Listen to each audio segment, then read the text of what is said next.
Sana all. Bumaha ng jasmine rice sa mga bayan ng Los Baños at Bay. Libo-libong katao nagsaya. Bago tayo magpatuloy, huwag kalimutan mag-follow, mag-like, at i-share iyong aming Facebook page. At huwag din kalimutan mag-subscribe sa aming YouTube channel, ang Serbisyo Balita Live Online. Maraming salamat po. Isang nakakamangha at ngayon lamang naranasan ng mga residente ng mga bayan ng Los Baños at Bay, nagmistulang bumaha ng jasmine rice para sa kapakinabangan ng libo-libong pamilya ng nasabing mga bayan. Namahagi ang kumakandidato bilang kongresista ng ikalawang distrito ng Laguna, na si Cabuyao City Councilor Dondon Hain, ng tig 25 kilo na jasmine rice para sa libo-libong individual.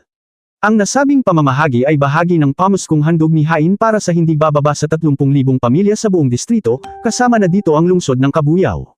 Sa nasabing pamamahagi, hindi lang isang sako na 25 kilos na jasmine rice bawat pamilya o household ang binigyan. Kung ilan ang miyembro ng isang pamilya na napalista, ay bawat isa ang nabigyan ng tig-isang sakong bigas. Bagay na ikinamangha ng marami at napasabi na lang ng sana all ang mga residente ng mga karatig bayan at lungsod. Ayon pa sa isang pamilya na may 5 miyembro, aabutin na ng Marso ang kanilang supply ng bigas dahil sa natanggap na 5 sako na tig 25 kilos na bigas. Ang nasabing pamamahagi ay isinagawa ng isang buong linggo, kung saan may nakatakdang araw para sa bawat mga barangay ng dalawang bayan. Tanging isang kandidato na nagbibigay ng tulong na alam na niya kung anong kailangan, alam niya kung anong kailangan ng mga tao sa ating bansa sa ngayon. Ito ay bigas lamang na pauna niyang pabigay para sa Paskong darating ngayong 2024. Halos umabot ng kalahating kilometro ang nasabing pila ng mga tao papunta sa tanggapan ni Councilor Dondon Hain. Ayon sa mga pumila, ayos lang na magtiyaga sa pila basta kung dun masaya, dun sila sasama. The first time in history po sa lalawigan ng Laguna, lalo na po dito sa bayan ng Baez, sa bayan ng Los Baños, 2nd District for short po. Ngayon lang po talaga ito nangyari. Ako po, simula bata hanggang umidad na ngayon, na nasa larangan ng politika. 22 years old po ako, nasa politika na nagsisilbi po ako bilang barangay captain.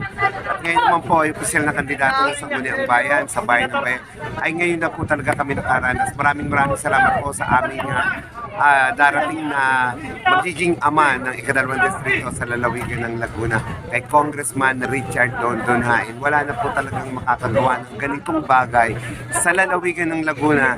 Nilalahat ko na po yan talaga, frankly speaking, kasi for the very first time po, at saka talagang napatunayan po na ang kanyang sinasabi ay ginagawa.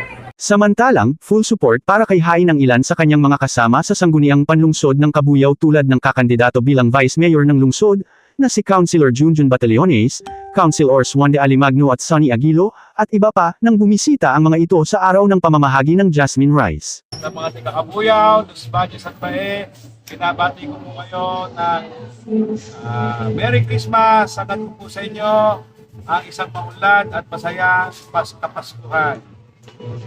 Merry Christmas! Ian Almario, nag-uulat para sa Serbisyo Balita, dito lamang sa Silid Balitaan ng DZSB, ang himpilan ng katotohanan at paglilingkod.